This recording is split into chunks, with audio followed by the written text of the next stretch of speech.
We're here with Dale Krevens, the Vice President of Tech21. How you doing? Nice to be Good. here. Nice to meet you. So, yeah, tell me about what you do there and how you came to work with the company. It'd be easier to tell you what I don't do. I wear many hats. Basically, I do everything except design the actual electronics of the products, Mhm. but I'm pretty involved in every facet of it from concept to finish, including graphic design, picking out parts, picking out knobs, um, and doing all of that. So I get heavily involved in all of that, the cosmetics. Um, I write all the owner's manuals. Um, Oh, wow. yeah. And I oversee everything, the sales. I have, my worldwide sales guy, and he's like a brother from another mother. I love him Mhm. dearly. And well, it's very much like a family here. Right. It's not a huge corporation by any means. And, we're all very close with each other. We really like each other, and that's how it works. But then I also take care of the money. I watch that. I get involved with purchasing decisions sometimes, when it's something new. You know what I mean? I dabbled in like the CFO role a little bit and then also the VP role. Yeah, it's every role. So.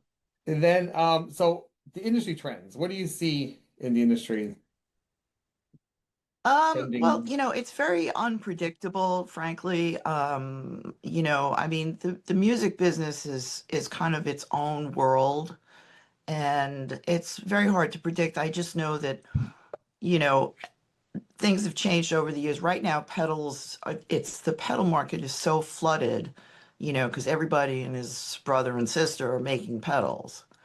And, there's a lot of competition with all these Chinese companies that copy everything.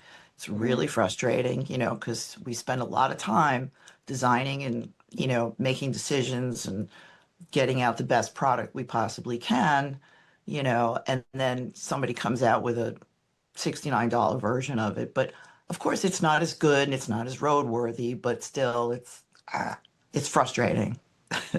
Now I know SansAmp means without an amp, right? Right. Like Yes. what does it do? Well, basically, you can use it instead of an amp. It actually recreates the tones of, tube amplifiers as well as, you know, quote unquote regular amplifiers. But it's the tube amplifier emulation technology that is what is so great, and that's what Andrew Barta invented. And so you can plug your guitar into a SansAmp, and then you Mhm. can either go direct to front of house through a mixing board, or you can go direct to a studio console, and you can record directly. And you get the sound of these big cranked up amps at low volume. Interesting. And I mean, So you can so it make them. saves energy. I'm So it's like sorry. an energy saving device basically for the Well, kind I of. wouldn't call it that, but No? Because I read somewhere where that's like the trend, like energy saving the like parts. No? no, no, everything is very low voltage, so it Right. doesn't, it's not like AI, it's like it Right. runs on a 9-volt battery, you know what I mean? Oh, that's So it. it's not a big deal. Oh, so Um, those use a lot of yeah, energy but then. there are Yeah. many versions of SansAmp. We have a whole entire line of them. And, some are geared specifically to certain things. Like we have for bass, we have several different options. For guitar, we have several options. Some of them work for either or. We also have things for acoustic guitar. And yeah, it's very flexible in terms of the instruments that you can use it with. And it's not just limited to stringed instruments. There are people that use our products on drums, especially in mix downs in Ah, the studios. interesting. And it was invented Yeah, in and vocals. 1989, right? 1989, I'm he sorry. invented it. It was invented in 1989. Is that when he came out with it? Come Well, up with no, it? it was invented Idea? before. No, it was invented before that, but it took him about 10 years to finally get it to the point where he want because he was doing it on the side, Oh, you know. And And then he basically, it was something he wanted for himself, because he'd Mhm. spend hours and hours in the studio just trying to get the right sound. You when you're miking up tube amps, it can be a very arduous, stressful, time-consuming process. And by the time you're ready to record, it's like, oh, gotta go, time's up. Right, you right, know. So, and he originally had no intentions whatsoever of manufacturing and selling these at all. He right. wanted to sell the technology And and no one wanted used it. money to further his music. No one wanted it. It was Right. amazing, and I'm actually really glad. I'm really glad they didn't, So is because he, I right? Because wouldn't be here he's kind of now. like it was like a silver lining, like All these years everyone turned later. him down. "Nah, I don't want this. I don't want this." And then he's like, "All right, I'll just do it myself." Basically, right? Yes. Yeah. I mean, he didn't want to do it, but I kept pushing him to do it, and then he spoke to a couple other people, and he decided, all right, I'll give it a shot. What the hell? Yeah. And 37 years later, here we are. Yeah. You know, we're we've So, we've up until very recently, we've been all analog, and that was our whole platform, is that, we ah. didn't want to do digital. And then Mhm. we only recently started doing digital because Andrew never liked digital. He didn't like the latency. He didn't like the resolution. He wouldn't do it, you know, just because everybody else was doing it. He never does something because everybody else is doing it. Gotcha. He isn't wired that way. Right. It's like if he can't make it better or bring something new to the table, he's not going to make another widget Doesn't just want because everybody else is making them. it. Mhm. No. And so finally the technology has improved so much within the digital world. He was like, all right, let's give this a shot. But even though the technology improved, he took it from a different vantage point, and he was able to get it where he was happy with it, where it was still responsive and dynamic. It's different from other digital, but I I couldn't see. tell you how, and I couldn't tell you how he did it. You'd have to shoot me. And he added a fly rig too, right? The fly rig's another product you guys manufacture. Yeah, well, the Fly Rig series came out in 2014. It's a SansAmp plus a whole lot of other stuff. Mhm. It's got effects in it that, again, there's different versions, so different ones have different features. Like the bass has a chorus, the Fly Rig 5 has a delay and reverb. They all have tuners now, and it's pretty much, it's a fly rig, because what would happen is musicians would have to go on a fly date, and they'd have to agonize over what to take and what not to take, because Ah, they would have these big monster pedal boards. But right. it's like, if you just need to run off to a gig, whether it's a, across the street, a local cafe, or Right. if you need to drive there, whatever, but you can't take a lot of gear. Small stages, another thing.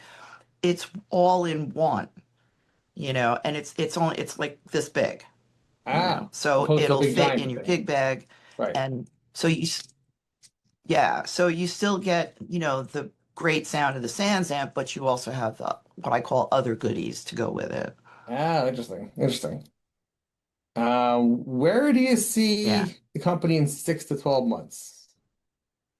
Where do you see where you guys are at? Pretty much in the same place. I mean, yeah, I mean, it's one of those things where, you keep plugging away. We just introduced two new products at the NAMM show, which is our biggest trade show. It's the National Association of Music Merchants. Where's that? And it's in California. And we've been doing that since 1991, with the exception of COVID, obviously. Right, right. And then, so we introduced a chorus pedal. It's the Geddy Lee Amalgamation Signature Chorus. And that was very well received. We're very happy, but it sounds great. It really does. It's So yeah, beautiful. Geddy Lee is one of your biggest And then we fans, right? also introduced, is one what? One of your biggest fans, Geddy Lee and Doug Pinnick. They're one of your biggest. They'll use your products. Oh, yeah. Yeah, Yes. and Yes. Justin Well, we do have Chancellor and signature Billy gear for them. We Gibbons. have a ton of people that we work with. Yep, yep. And but Geddy Lee, we have signature piece. We designed his gear, and Doug Pinnick as well, and Richie Kotzen, and we had Paul Landers and Frank Bello from Anthrax, who just won a Grammy. Nice. So you make Very custom happy for stuff for him. Yeah. them, right? That's how it works. Like Yes. custom. Yes. So Yes. But we anyone can do, go. Yeah. So people can go yeah, to we you and do ask work for like with it. custom stuff. Well, we do this, we're not going to just make a one-off, you know what I Right. mean? It's like we make a whole product, and um and they're on board. It's their signature gear because we design it for how they want it. Oh, I You see. know, we some companies have been guilty of having a product and saying, "Hey, can we put your name on it?" Hmm.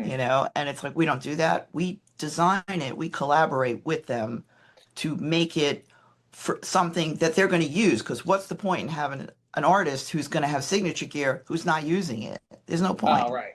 Right. You know. It's just So like for marketing purposes only. I guess it really isn't. Yeah, so that's important to us. that makes sense. Yeah. And Oh, yeah, I just wanted to, we've had some artists have approached us about doing signature gear, but it's it depends. It has to be the right person, it has to be the right tone. mhm. And you know it's not something that we just do willy-nilly lightly, and it's like, oh, just to have the name on our roster. That's not how we work. Oh, very nice. So if the big name came to you, they might not get it. Only if you guys want to deal with them. That's Okay. correct. That's cool. Yeah. That's cool. I mean, So what kind of yeah, it hasn't really happened, but it we'll could. see. So what kind of problems do you encounter? Like what issues do you have? What kind of things do you like day-to-day stuff that you wish you could fix or overcome?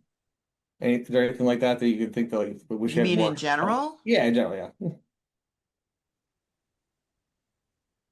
In general. Okay. Well, obviously the biggest challenge right now is all this tariff stuff that's going on. It's like Mhm. I understand the end game, but it's really painful in the interim. And Mhm. luckily, we source parts from all over the world. We try to stay local, and I mean, we do have local suppliers, believe it or not, Huh. like in New Jersey. And then we try to keep as much as possible in the U.S. And we don't buy much from China, which is a good thing. That's good. But there are certain things that you just cannot compete with. Right. Things that'll cost $6 or $7 from China are $35 here. Yeah, it's a big difference. Yeah. Yeah. Each. Right. Right. Thanks. Each. And it's like, are you kidding me? So even when I mean, in the old days when you didn't have, you just had normal duty and taxes, Right. that you didn't have the tariff. So now you add the tariff on top of it, and it just makes it a lot more complicated. But again, it only affects a small percentage of the overall product.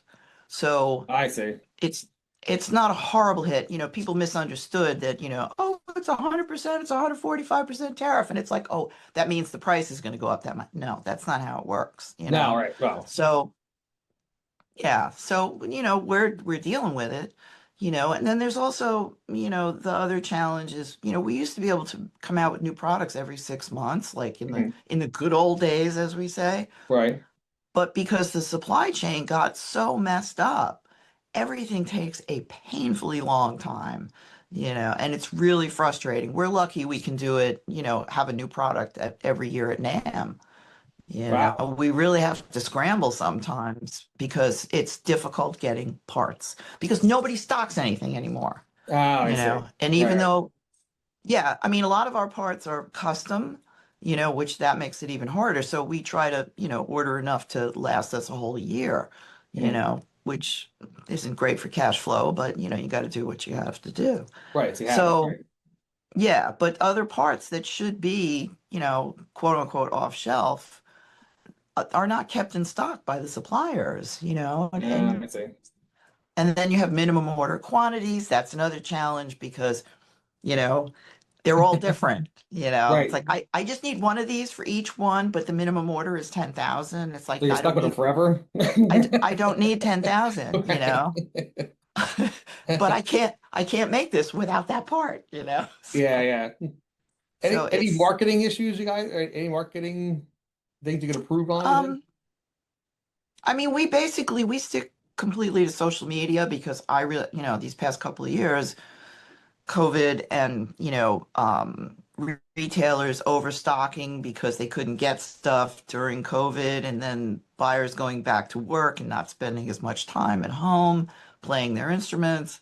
So that took a bit of a recovery, and then we got hit with the tariffs, So the last 3 years, 4 years have been very Oh wow. challenging.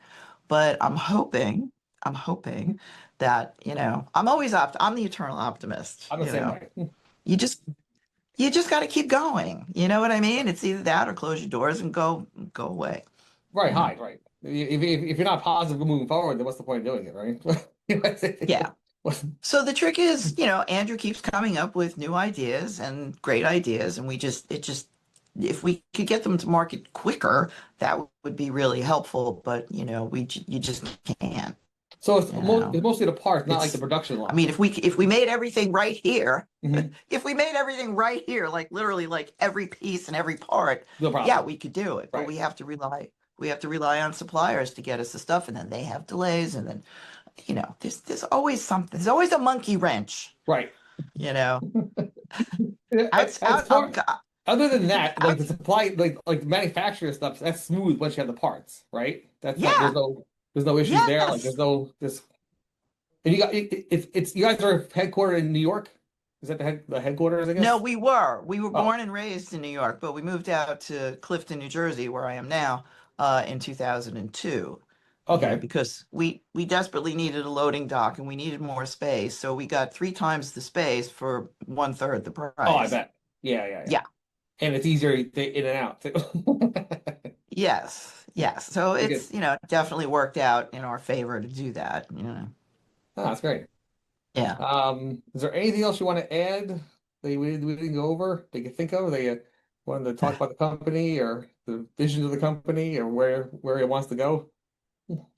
Well, we've always been on the same path. It's like we just, our goal is to make the best quality, most useful, and best sounding gear for our musicians, and recording studios. And it's a really fun business, you know. I love being in it. We all love being in it. Almost everybody here plays an instrument. And That's cool.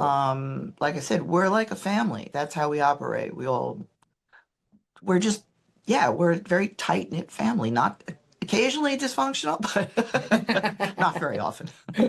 How many people were in the company? How many employees are there? There's only like 16 of us. It's Oh, a okay. small company. That's small. Yeah, yeah. That's not bad. Makes it a little more, Yeah. like you said, more family environment. It's nicer. Right. And the other thing is, being able to, produce the products here, quality control is of huge importance to us, And so sometimes, if there's a little glitch along the line, we can fix it before it Right. walks out the door. You know what Right. I mean? Makes sense. And, whereas people that have things made overseas, soup to nuts, you get a delivery of 1,000 or 5,000 pieces. If there's anything wrong, That's it. You have yeah, nothing. Yeah. you're in a heap of trouble, boy. Yeah, yeah. You have no product.